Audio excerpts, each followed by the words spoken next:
As we get older, we start to see certain personality traits in us. We're always there, you know? So my mom used to say, you're so stubborn and it's gonna get you in trouble. It's getting you in trouble now, but it's gonna be good for you later. You're gonna be a boss later.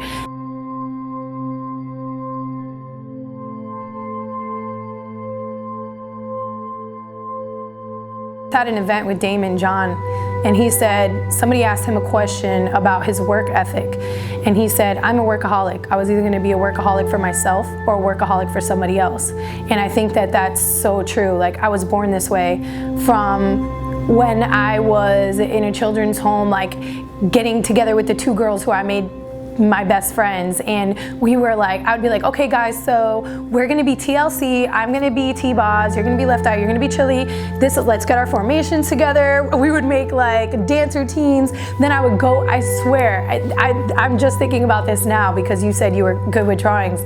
I've like never told this story before, but we would go into the lunchroom and we'd be like, all right guys, we're performing in 20 minutes outside in the Playhouse, like everybody come see. And I would kind of like bully the kids into coming to see us. Like, they're like, what are we going to see right now? I think I was like 6 years old.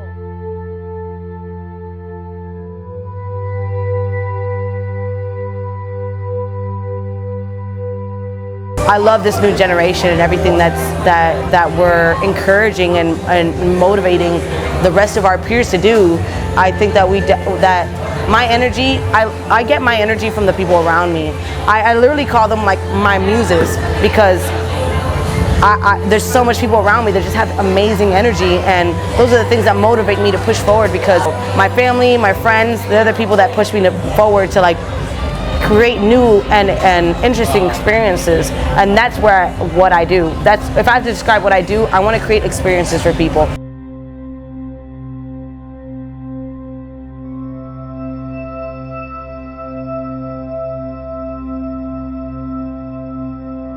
Norma and I met, I went to check out LeBron's store when he opened it, and Norma was working at the store at the time. One day she just walked in, I literally remember her because she has such a outrageous personality, so I just remember the moment that she came in, she lit up the room, even just in a store. I just remember thinking like, this girl's cool, and I don't know what she thought of me. I think she told me that she thought that, she's like, why does everybody know this girl? Is she a hoe?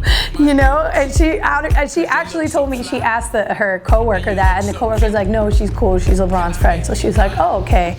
So she's like ringing me up, and I'm like, yeah, what do you do? And she's like, yeah, well, I do this, but I also like throw parties and stuff. I'm like, no way. And we connected immediately.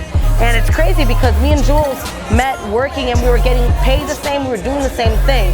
But once we connected, she's like, wow, you do concerts and events? And I'm like, yeah, I do. And she's like, I want to do that too. Where? And she's like, mostly downtown. I'm like, I've never done anything downtown, but I do stuff on the beach. We should team up. She's like, all right, here's my number. And we ended up just hanging out and talking about things. She's like, yo, and she would introduce me like I was her sister. Every time I would meet her from the beginning. She's like, oh, this is Norma, she has a blog, she does events, she does this, she's really into hip hop, she's really cool.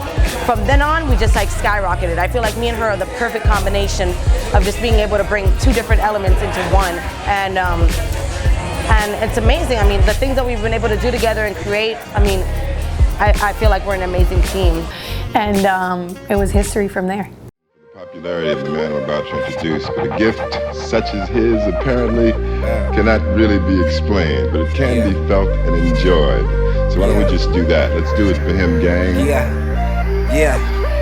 Yo, girl got a cute face, her friend got a nice body. Miami's culture is embedded in me, like it's in my blood, you know. I'm a party girl at heart. I love dancing, I love music, I love eating different foods, and that's what Miami is. There's so much flavor, there's so much excitement, there's never a dull moment in Miami. So it definitely influenced me in just the fact that everyone wants to have a good time. I thought about moving to LA, and I'm like, what? It could just never work for me. That being said, there was a disconnect there with kind of like who I felt was my crowd and my style of people and what was hot on the beach. And I didn't feel like there was many options for us outside of the Lives and the Stories, which are great places to go and party for a big, like, you know, evening. But sometimes you just want that cool, like chill, very small, intimate kind of a party, and so they didn't have that, and I decided that, hey, let me start my own. Something like Best Day Ever, it's just a pool party, right? But Best Day Ever is an adult field day. I'm really happy to bring something new and refreshing to kind of the world.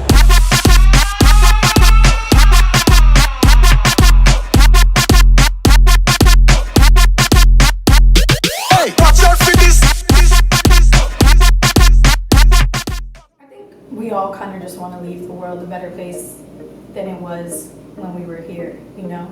So that's all I want. Whether that's, I've made a really cool festival that brought joy to like hundreds of thousands of people's faces for years, or I made a hit song and somebody played it at their wedding, or I inspired girls to want to be their own woman and their own boss and not need anyone. That's really like all I can ask for, and I think that it's hard for me to say where I want to be in 5 years because I've already I'm surpassing my own expectations all the time. It's like new opportunities arise every single day that I would never, like, I never thought I'd be able to make my own shoe that they would sell in Foot Locker. I always thought I'd be a superstar, but I never thought about the possibility of having my own shoe. So I'm like, what? This is crazy. Like, this company that I cannot name right now is reaching out to me to do a collaboration, and my mom could go buy my brother these sneakers soon. This is nuts. Or this, I just made friends with this movie director and he's making a film with Al Pacino and just said he might need to use me. Like, is this real life? You know, so maybe yesterday my biggest dream was to be the #1 like producer of the Grammys and throw the most elite events in the world. But then today it's to be the #1 actress winning an award at that show, you know? So I think like sky's the limit. I just want to be able to provide for my friends and family and travel anywhere I want at any time and do whatever I want for the rest of my life. So as long as I can do that. I kind of think that I'm here to do something bigger than just live a life and then go, you know? And so I don't know if that's why I have this like innate, I could wake up at 9 o'clock in the morning and go to bed at 6 o'clock in the morning and work every single minute of that day. And I don't care. Like, my friends probably think I'm crazy because they'll see me like all stressed. I'm like, let's go to the beach. And then I'll go to the beach and I'll have like 10 conference calls in 4 minutes or something crazy like that. And then, you know, like I don't know, I don't know where it comes from. I would love to say it comes from like me wanting to provide my family with a better future. But even before I knew that my family needed a better situation, I was doing things that were kind of ambitious.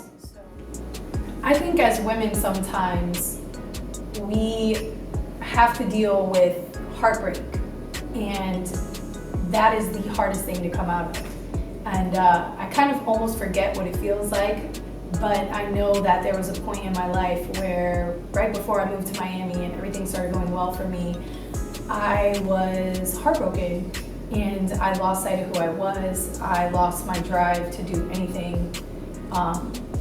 It was bad. Like, I became unrecognizable to myself. And maybe even not just women, I'm sure guys go through this too, but I think for me that was the hardest thing I ever had to go through, and to just be strong enough to like move on and believe in myself and move to a new city and kind of just figure everything out when I had nothing. And not only did I have nothing, but I didn't even have my sanity, you know? So yeah, I had nothing, and that was the hardest part of my life ever. I was 21 years old, I moved to Miami, I knew no one, people were not who they seemed to be.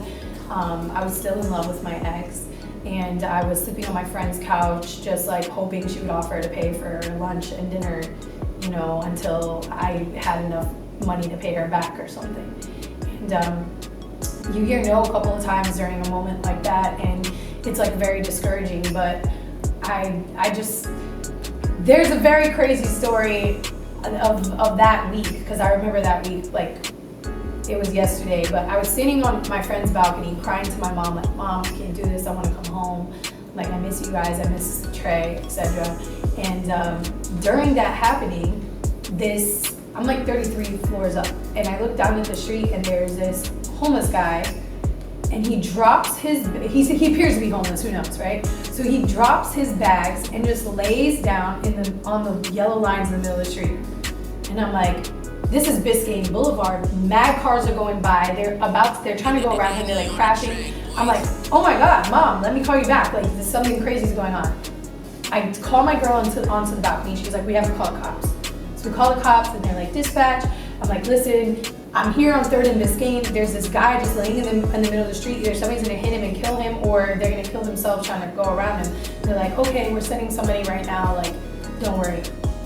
And I hang up the phone, and literally 2 seconds after I hang up the phone, he gets up off the floor, walks over to the corner to pick up his bags, and just walks away like nothing ever happened. I'm like not making this up, and I'm like, okay, God, I get it. Like, it's not that bad. I can get through this. And really, that was like a breakthrough moment for me, because I realized that all the stuff that, like, okay, a boy broke my heart. I still am in. It's not my place and I'm sleeping on the couch, but I'm in the nicest condo on Biscayne on the 33rd floor. My friend is feeding me, like, I'm good to go, you know? And yeah, that was the lowest point for me. And I think that, like, there's times where it seems like, don't get me wrong, I love my life. Like 99% of my life is exactly what it seems. Like, I'm having so much fun. I am just so amazed that this is even reality. Sometimes I'll be on a plane heading somewhere, I'm like, is this real life? Am I getting paid to go to Lollapalooza right now? And like, I'm gonna land and the driver's picking me up, like, who am I? This isn't even real. But there is that 1% or that 5% where there's days where you're a girl and you're on your period and you don't want to see anybody because you have the worst cramps ever in life, and you have to like be at FDR in 20 minutes and go dance and twerk and do all this kind of stuff. So it could be a lot worse, and that's really nothing to complain about, but you have to always be on. And as a human, there's times where you want to be off. And I think that that's really the only down part of this side of the industry. You have to dig and find inspiration, because nobody's going to push you to be where you need to be more than you can push yourself. So like, I know that there's going to be days where you want to hit the snooze button, you feel fat, you don't want to go out, you don't want to do anything, but you have to decide, like, what kind of life do you want, you know? And I think, I always used to think, like, I never understood people who weren't motivated. I always was like, what do you mean? Like, don't you want to be rich? Don't you want to be successful? Don't you want a good life for yourself? Like, get up, go do something, you know? But I have friends who aren't like that, and they've explained to me, like, Jules, not everybody's like that. There's people, like, I'm just not motivated. I don't know how to get myself going. And I think just surrounding yourself with people who are going to be that voice in your ear is the best thing you can do. And if you don't have anybody like that in your life, maybe you need to reevaluate who is in your life. And until you find better people, you have to, there's so many tools on the internet. Like, Will Smith has this great 5-minute inspirational video. It's like somebody put it together. It's like clips of him saying the realest shit you've ever heard. And on a bad day when I don't feel like doing anything, I Google that video and listen to it, or I'll put on a TED Talk or something. You just have to be resourceful, I think. Offered me the main hosting gig this year, which was very exciting. So I decided, you know, let's turn this more of me hosting Trillectro into like a full YesJulz agency, Norma Now, Miami takeover of DC. So once we got the chance to kind of collaborate with Trillectro and Modi and the great people over there, we thought it would just be a perfect collaboration just to bring Best Day Ever to another great event just like Trillectro and kind of just combine forces. So it just worked out perfectly.